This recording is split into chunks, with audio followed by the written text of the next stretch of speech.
Hi good morning. നമുക്ക് അക്കൗണ്ടിങ്ങിലെ പ്രിൻസിപ്പിൾസാണ് നമ്മൾ discuss ചെയ്തുകൊണ്ടിരിക്കുന്നത്. അതിൽ 7ാമത്തെ പ്രിൻസിപ്പിളാണ് cost concept. Assets are always shown at their cost and not at their current market value. എപ്പോഴും നമ്മൾ അസറ്റിനെ കോസ്റ്റിലാണ് റെക്കോർഡ് ചെയ്യേണ്ടത്. അതിൻ്റെ മാർക്കറ്റ് വാല്യൂ അവിടെ കൺസിഡർ ചെയ്യേണ്ട ആവശ്യമില്ല. അതായത് എക്സാമ്പിൾ പറയുകയാണെങ്കിൽ a land purchased for rupees 5 lakh will be recorded only at rupees 5 lakh even though market value may be lower, say rupees 4 lakh or higher rupees 6 lakhs than the cost price. അതായത് നമ്മളൊരു land purchase ചെയ്തു, അതിന് 5 ലക്ഷം രൂപയായിരുന്നു. അപ്പോൾ 5 ലക്ഷം രൂപയാണെങ്കിൽ നമ്മൾ വാങ്ങിയ cost എത്രയാണ്? 5 ലക്ഷം രൂപയ്ക്ക് തന്നെയാണ് വാങ്ങിയുള്ളത്. ആ ക്യാഷ് നമ്മൾ അക്കൗണ്ടിങ്ങിൽ കാണിച്ചാൽ മതി, അല്ലാതെ അതിൻ്റെ മാർക്കറ്റ് വാല്യൂ എത്രയാണെന്ന് നമ്മൾ കൺസിഡർ ചെയ്യേണ്ട ആവശ്യമില്ല. നമ്മൾ ചിലവാക്കിയ ക്യാഷ് പ്രൈസ് മാത്രം അവിടെ കൺസിഡർ ചെയ്താൽ മതി. Okay, example 2, you are acquiring A business for $1 million and it's value as per books is 0.8 million. then the difference of rupees 0.1 million is termed as goodwill. നമ്മളൊരു business acquire ചെയ്തത് $1 million, പക്ഷെ അത് ബുക്കിൽ കാണിച്ചിരിക്കുന്നത് 0.8 million ആണെങ്കിൽ അവിടെ ഒരു difference ഉണ്ട്. 0.2 എന്ന് പറയുന്ന ആ ഡിഫറൻസ് എന്താണ്? ഗുഡ് വില്ലായിട്ട് ആ സെറ്റ് സൈഡിൽ കാണിക്കും. അതായത് നമുക്ക് ആ ബാലൻസ് അവിടെ നമ്മൾ ട്രീറ്റ് ചെയ്യണം എന്നുള്ള ഒരു മീനിങ് മാത്രമാണ്. അപ്പോൾ നമ്മളെപ്പോഴും കോസ്റ്റ് പ്രൈസ് അവിടെ കൺസിഡർ ചെയ്യണം.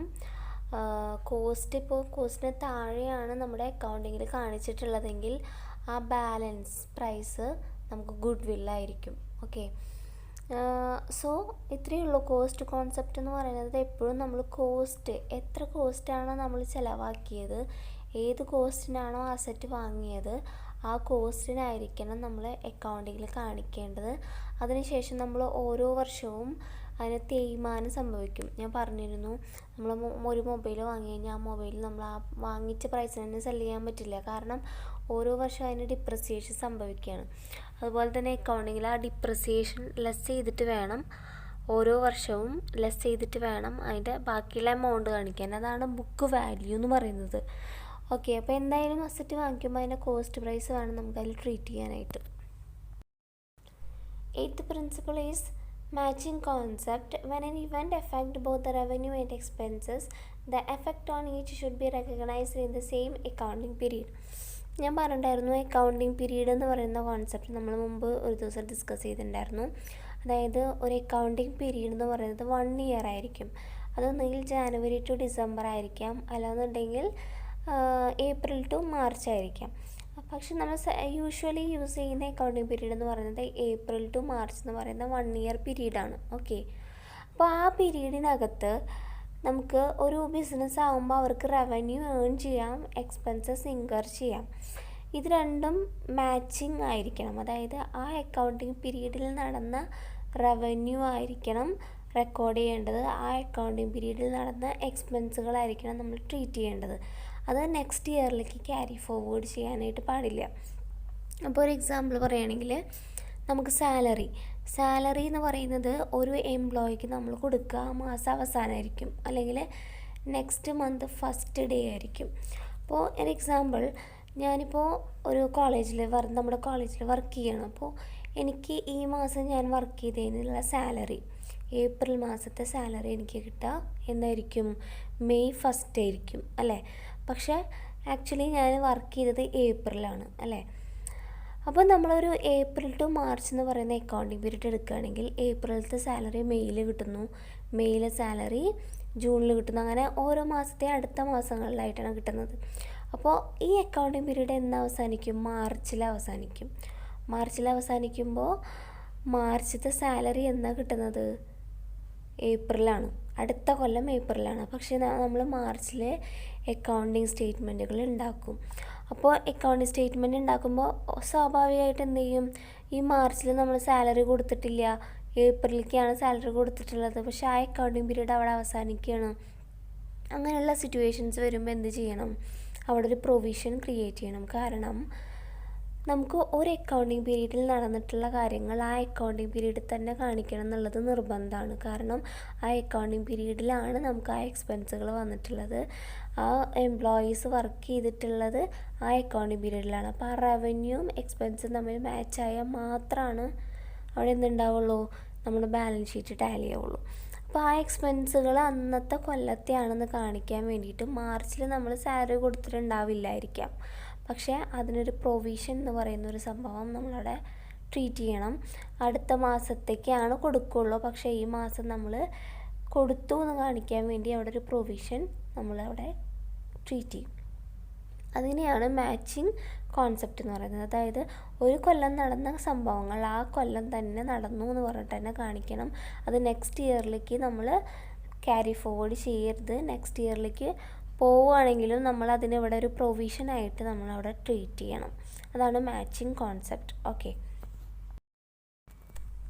9th principle is materiality concept. Insignificant events would not be recorded if the benefit of recording them does not signify the cost. Okay, നമുക്ക് മെറ്റീരിയാലിറ്റി എന്ന് പറയുമ്പോൾ ഒരു മെറ്റീരിയൽ ഉണ്ടാവണം എന്നുള്ളൊരു കോൺസെപ്റ്റാണ്. അതായത് നമുക്ക് സിഗ്നിഫിക്കൻ്റ് ആയിട്ടുള്ള ഐറ്റംസ് മാത്രമേ നമ്മൾ അസറ്റായിട്ട് റെക്കോർഡ് ചെയ്യുള്ളൂ. ഇൻസിഗ്നിഫിക്കൻ്റ് ആയിട്ടുള്ള ഐറ്റംസ് നമ്മൾ റെക്കോർഡ് ചെയ്യേണ്ട ആവശ്യമില്ല. പക്ഷേ ആക്ച്വലി അതിന് കോസ്റ്റ് ഉണ്ടെങ്കിൽ പോലും, ഫോർ എക്സാമ്പിൾ നമ്മളൊരു കാൽക്കുലേറ്റർ വാങ്ങിച്ചു.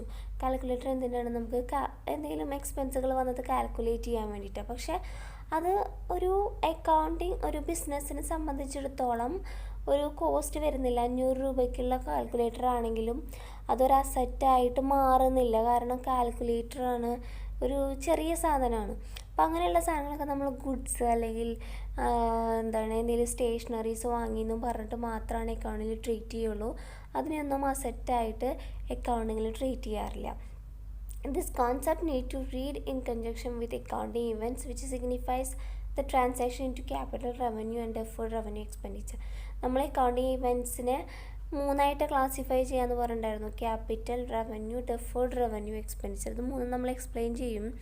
അപ്പോൾ അതിനകത്താണ് ഇങ്ങനെയുള്ള സ്റ്റേഷനറി ഐറ്റംസ് എന്ന് പറഞ്ഞിട്ട് നമ്മൾ കാൽക്കുലേറ്റർ എന്ന് പറയുന്ന സാധനങ്ങളൊക്കെ കാണിക്കേണ്ടത്. അതൊരു അസറ്റായിട്ട് ട്രീറ്റ് ചെയ്യേണ്ട ആവശ്യമില്ല. അതാണ് മെറ്റീരിയാലിറ്റി കോൺസെപ്റ്റ് കൊണ്ട് ഉദ്ദേശിക്കുന്നത്. ഓക്കെ. ലാസ്റ്റ് ഒരു പ്രിൻസിപ്പിളാണ് ഒബ്ജക്റ്റിവിറ്റി കോൺസെപ്റ്റ് എന്ന് പറയുന്നത്. ആ പേര് തന്നെയുണ്ട്, ഒരു ഒബ്ജക്റ്റിവിറ്റി എന്നുള്ള ഒരു ടേം തന്നെയാണ്, ഒരു മീനിങ് തന്നെയാണ് അത് ഉദ്ദേശിക്കുന്നത്. An evidence of the happening of the transaction should support every transaction in the form of paper. External evidence is considered to be more authenticated proof than internal evidence. This rule is more important from audit perspective as auditors always consider and bound to get more external evidences than internal evidence. Objectivity എന്ന് പറയുമ്പോൾ നമ്മൾ എന്ത് ചെയ്യുമ്പോഴും അതിനൊരു proof ഉണ്ടാവണം എന്നുള്ളതാണ്. അതിനൊരു external evidence ആണ് ഉണ്ടാവേണ്ടത്, ഇൻറ്റേർണൽ എവിഡൻസ് അല്ല. അതായത് നമ്മളിപ്പോൾ നമ്മളോട് പറഞ്ഞു കോഴിക്കോട് വരെ പോവുകയാണെന്ന് പറഞ്ഞു. അപ്പോൾ വീട്ടിൽ വരുമ്പോൾ നമ്മളോട് ചോദിക്കുകയാണ്, നീ കോഴിക്കോട് പോയി എന്നുള്ളതിനുള്ള തെളിവ് എന്താണെന്ന് ചോദിക്കുകയാണ്. അപ്പോൾ നമുക്ക് എന്ത് കൊടുക്കാൻ പറ്റും, ബസ് ടിക്കറ്റ് കൊടുക്കാൻ പറ്റും. അതൊരു എക്സ്റ്റേണൽ എവിഡൻസ് ആണ്. അതുപോലെ തന്നെയാണ് ഒരു ബിസിനസ്സിനെ സംബന്ധിച്ചിടത്തോളം എല്ലാത്തിനും ഒരു എക്സ്റ്റേണൽ എവിഡൻസ് വേണം. അത് ശരിക്കും ഓഡിറ്റിങ്ങിന് പെർസ്പെക്റ്റീവിന് വേണ്ടിയിട്ടാണ്. അതായത് ഒരു കമ്പനി നമ്മൾ അക്കൗണ്ടിങ് ഒക്കെ പ്രിപ്പയർ ചെയ്ത് വെക്കും, ഫിനാൻഷ്യൽ സ്റ്റേറ്റ്മെൻ്റ് ഒക്കെ ഉണ്ടാക്കി വെക്കും. എന്നിട്ട് നമ്മൾ ടാക്സ് എന്ന് പറയുന്ന സംഭവമുണ്ട്. അതായത് ഒരു ബിസിനസ് ഏൺ ചെയ്ത ഇൻകം പ്രോഫിറ്റാണ്. ആ പ്രോഫിറ്റിന് നമ്മൾ ടാക്സ് പേ ചെയ്യണം. അപ്പോൾ അത് പുറത്തുനിന്നുള്ള ഒരാൾ വന്ന് ഓഡിറ്റിംഗ് നടത്തും. അതായത് കണക്കുകളൊക്കെ കൃത്യമാണോ എന്നുള്ളത് ചെക്ക് ചെയ്യും. അത് ചെക്ക് ചെയ്യുന്ന സമയത്ത് അവർ എക്സ്റ്റേണൽ എവിഡൻസുകൾ ചോദിക്കും. ഓരോ ഇൻകത്തിനും ഓരോ എക്സ്പെൻസിനും അവർ എവിഡൻസ് ചോദിക്കും. അപ്പോൾ ഒരു എക്സാമ്പിൾ പറയുകയാണെങ്കിൽ നമ്മൾ സപ്ലയേഴ്സിന്, അതായത് പർച്ചേസ് ചെയ്യുന്ന സമയത്ത് നമുക്ക് ബില്ല് കിട്ടും. ഓരോ കടയിൽ പോയി കഴിഞ്ഞിട്ടുണ്ടെങ്കിൽ ബില്ല് കിട്ടും. അതുപോലെ തന്നെ ഒരു ബിസിനസ് എന്ന് പറയുമ്പോൾ അവർക്ക് ബില്ല് കിട്ടുന്നത് അതിനെ ഇൻവോയ്സ് എന്നാണ് പറയുക, ക്രെഡിറ്റ് നോട്ട് എന്നൊക്കെയാണ് പറയുക. അപ്പോൾ അങ്ങനെയുള്ള എക്സ്റ്റേണൽ എവിഡൻസുകൾ നമ്മൾ കീപ്പ് ചെയ്യേണ്ടത് അത്യാവശ്യമാണ്. അതാണ് ഒബ്ജക്റ്റിവിറ്റി കോൺസെപ്റ്റ്. അതുപോലെ തന്നെ ഓഡിറ്റേഴ്സ് കസ്റ്റമേഴ്സിൻ്റെ നിന്ന് സപ്ലയേഴ്സിൻ്റെ നിന്നൊക്കെ കളക്ട് ചെയ്ത സ്റ്റേറ്റ്മെൻറ്റുകളൊക്കെ അവർ ഡിമാൻഡ് ചെയ്യാറുണ്ട്. അതുപോലെ തന്നെ സെയിൽസ് ഇൻവോയ്സ്, നമ്മൾ സെയിൽ നടത്തി കഴിഞ്ഞിട്ടുണ്ടെങ്കിൽ ഇത്ര എമൗണ്ടിനാണ് നമ്മൾ സെയിൽ നടത്തിയെന്നുള്ള ഇൻവോയ്സുകളൊക്കെ കീപ്പ് ചെയ്യേണ്ടത് അത്യാവശ്യമാണ്. അപ്പോൾ ഇതൊന്നും ഇൻറ്റേർണലി പ്രിപ്പയർ ചെയ്തതായിരിക്കരുത്, എക്സ്റ്റേണൽ സോഴ്സുകളായിരിക്കണം നമ്മൾ കാണിക്കാനായിട്ട് വേണ്ടത്. അപ്പോൾ ഒബ്ജക്റ്റിവിറ്റി കോൺസെപ്റ്റ് എന്ന് പറയുമ്പോൾ എല്ലാത്തിനും ഒരു തെളിവുണ്ടാവണം എന്നാണ് അവിടെ മീൻ ചെയ്യുന്നത്. ഇതൊക്കെയാണ് ഇന്ന് നമുക്ക് ഡിസ്കസ് ചെയ്യേണ്ട ലാസ്റ്റ് പ്രിൻസിപ്പിൾസ് എന്ന് പറയുന്നത്. അപ്പോൾ അക്കൗണ്ടിങ് പ്രിൻസിപ്പിൾസ് എന്ന് പറയുമ്പോൾ അക്കൗണ്ടിങ്ങിൽ ഫോളോ ചെയ്യേണ്ട തിയറീസ്, റൂൾസൊക്കെയാണ്.